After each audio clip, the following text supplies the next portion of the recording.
증권통 K 시간입니다. 오늘장 어떻게 또 마무리가 됐는지 그리고 어떤 전략이었는지 이런 부분들 살펴드리고요. 내일장 대응 전략까지 함께 알려드립니다. 오늘은 신한투자증권의 이호석 PB님 연결돼 있습니다. 전문가님 안녕하세요. 네, 안녕하십니까. 이호석P입니다. 네, 오늘 시장 분위기 참 많이 어두웠습니다. 힘드신 분들 많으셨을 것 같은데 오늘장 흐름 어떻게 보셨어요? 네, 우선 오늘 같은 경우에는 2300포인트 하향 돌파하는 모습을 보여주었고요. 다양한 배경들이 있겠지만, 내일 폐장을 앞둔 시점에서 생각해 봤을 때는 그닥 좋은 올 2022년 한 해 마무리가 되진 않는 것 같습니다. 우선 이제 기관하고 외국인들이 대형주 그리고 제조업 위주로 매도세를 많이 늘리면서 지수가 순매도가 나왔었고요. 코스닥은 이제 중대형 장비 대비했을 때 소형주들이 좀 강세를 보이면서 지수 하락폭을 제한하는 정도의 모습을 보였습니다. 결국 지수가 오늘 하락한 것에는 여러 가지 배경이 있을 수가 있겠지만 전일 미국장에 대한 얘기도 조금 해봐야 될 것 같고요. 미국 경기가 연착륙을 한다는 전망이 나오면서 통화긴축에 대한 지속이 계속될 것이라는 우려감들이 조금 있었거든요. 이 부분들이 결국 오늘 투자 심리에 영향을 어느 정도 끼쳤다라고 보는 게 맞을 것 같고요. 그리고 12월 결산 법인들 같은 경우에는 이제 배당락을 했기 때문에 배당락일 이후에 이제 매도세가 많이 늘어나면서 하락하는 부분들이 조금 있었습니다. 이 부분은 해마다 조금 발생할 수 있는 부분이긴 하기 때문에 어느 정도 좀 감안을 할 필요는 있고요. 일단 시장에서 오늘 하루 조금 힘든 시장이었지만 내일 좋은 마무리를 하게 된다라고 하면은 내일 좋은 마무리를 하면 오히려 이제 연말이 잘 맞춰질 것 같아서 내일 장까지 조금 불안한 마음을 안고 있긴 하지만 한번 지켜보는 시선이 좀 필요할 것 같습니다.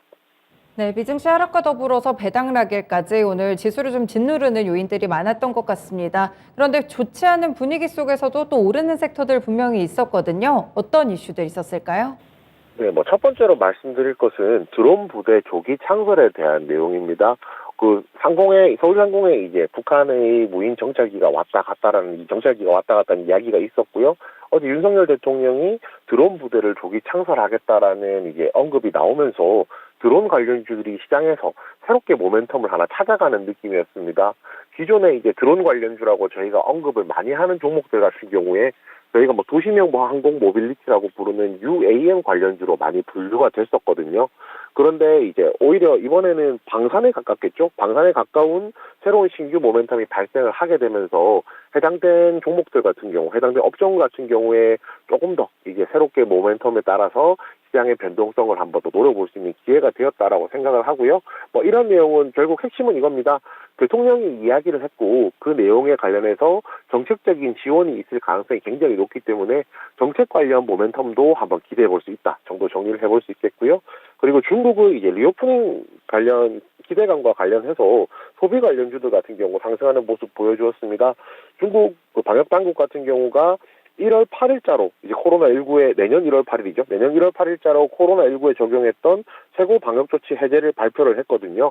그래서 이제 화장품 관련주들이 시세가 많이 나오기도 했었고요. 그 외에 롯데관광개발이라든지 호텔신라, 쉽게 말해서 여행이나 아니면 면세점과 관련된 소비 관련된 종목들도 시장에서 조금 더 주목을 받고 있는데요. 제가 조금 더 포인트를 놓고 말씀드리는 건 화장품 업종입니다. 왜냐하면 내년 1월 말 정도 해서 실내 마스크 의무화를 해제한다라는 정부에서 해제할 수 있다라는 이야기들이 조금 나오고 있거든요. 이런 부분 생각해보면 아무래도 화장품 관련주들이 조금 더 수혜를 볼 수 있기 때문에 이에 따른 관심도 좀 필요할 것으로 보입니다. 마지막은 이제 제10차 국가 전력수급 기본 계획서 제출이 됐는데요. 원자력 중심으로 에너지가 재편해졌습니다. 기존에 태양광 비율이 높았다라고 하면 이제 원자력 비율이 더 높아지는 시점인데요. 또 앞서서 드론하고 마찬가지인데 결국은 정책적인 모멘텀이 발생해서 정책적인 지원이 나온다라고 하면 해당 산업들은 더 성장할 수 있는 발판을 마련하게 되는 것이거든요.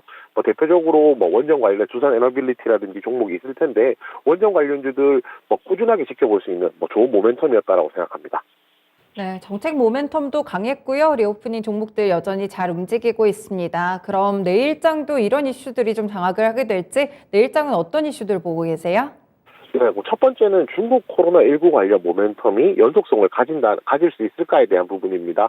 제가 지난주에도 이제 비슷한 내용으로 말씀을 드렸었는데요. 매일매일 다양한 이제 새로운 신규 모멘텀들이 나오곤 있지만, 신규 테마들이 나오곤 있지만, 그 중에서도 코로나19만큼은 시세가 나왔을 경우에 연속성을 가진다는 좀 특징을 가지고 있었거든요.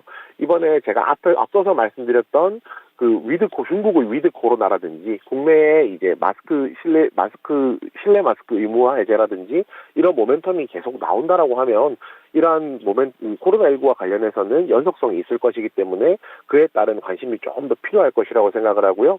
제가 앞서서 정리해드렸듯이 정책 모멘텀 보유한 섹터들에는 분명한 관심이 필요하다고 생각합니다. 앞에서 말씀드렸던 드론과 관련된 업종, 그리고 이제 원자력 중심의 업종 같은 경우가 그런 해당이 될 수 있을 것이라고 생각하고요. 대통령이 바뀌게 되고 대통령이 정책을 내게 되면 그 정책이란 것은 최소한 한 5년 정도는 유지된다. 이런 부분들 생각해 봤을 때 정책 모멘텀에 대한 내용 체크할 필요가 있고요. 마지막으로 이제 테슬라바의 국내 관련주 조정이 있었습니다. 결국에는 이제 어제 이제 테슬라가 중국 공장 셧다운과 관련해서 큰 폭의 하락이 있었는데요. 국내 관련된 종목들도 하락하긴 했지만, 이 하락이 과연 이게 맞느냐라는 의문이 사실은 있거든요. 테슬라가 이제 업계를, 전기차를 대표하는 회사이기 때문에 관련된 종목들이 빠지는 것은 맞지만, 당장 수치상으로 이렇게 크게 변동할 부분들이 없다라고 생각하면은 테슬라도 결국에는 반등이 나온다는 것이고요. 그 반등이 나올 경우에 국내 관련주들도 동반해서 반등이 나올 수 있을지, 그 여부에 대한 내일 관심도 조금 필요해 보입니다. 네, 오늘 떴던 이슈들이 좀 더 가겠네요. 그리고 2차전지 종목들의 반등 여부도 지켜보시면 되겠습니다. 그렇다면 내일 이후에 좀 주목해볼 만한 이벤트들도 있을까요? 네, 우선 12월 30일 날 중앙재난안전대책본부에서 감기약 수급이라든지 방역관리 대책과 관련된 발표를 할 겁니다. 최근에 이제 중국 코로나19 감염자가 폭증을 하면서 감기약에 대한 수요가 굉장히 많이 늘어나서 감기약 공급 부족의 현상이 계속 언급이 되고 있었거든요.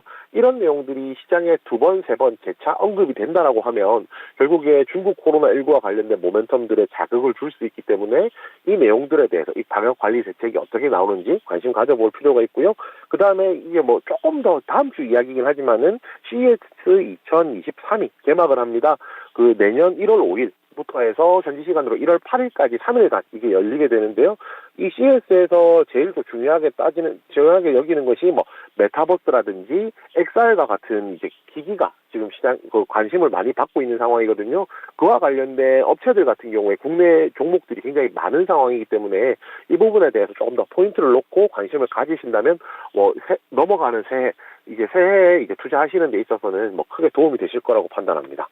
네, 제약주들 좀 움직일 만한 이벤트도 남아 있고요. 내년을 위해서 CES 2023 관련 종목들도 한 번 더 눈여겨보시면 좋을 것 같습니다. 내일장 투자 전략도 전해주세요. 네, 내일 마지막이죠. 하루 남았습니다. 내일 짧게는 코로나, 길게는 정책 모멘텀이라고 말씀드리겠습니다. 시장에서 결국은 연속성을 가지고 변동성을 큰 폭으로 가져갈 수 있는 것은 아직까지 코로나19와 관련된 테마, 섹터가 될 것이고요.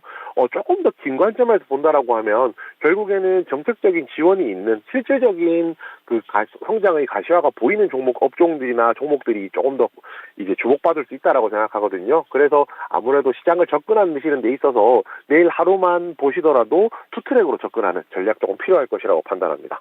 네, 단기적으로 그리고 중장기적으로 나눠서 전략을 또 주셨습니다. 오늘 말씀 고맙습니다. 네, 감사합니다. 네, 이렇게 증권통 K시간에서 이호석 PB의 의견까지 함께 들어봤습니다.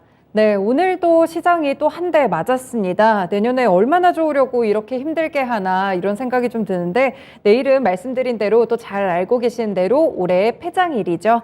이 다사다난했던 하루인데 전략 잘 정하셔가지고요. 마지막으로 정리하는 그런 시간을 가져보시면 좋을 것 같습니다.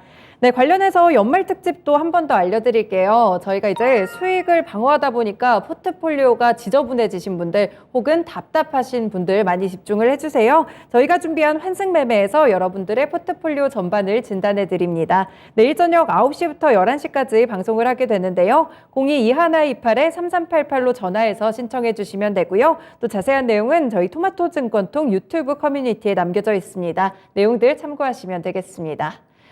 지금까지 다양한 투자 판단에 도움이 되는 말씀들 전해드렸는데요. 특정 종목의 상승과 하락을 보장하지는 않습니다. 마감은 증권통 여기서 마무리 짓겠습니다. 오늘도 고생 많으셨습니다.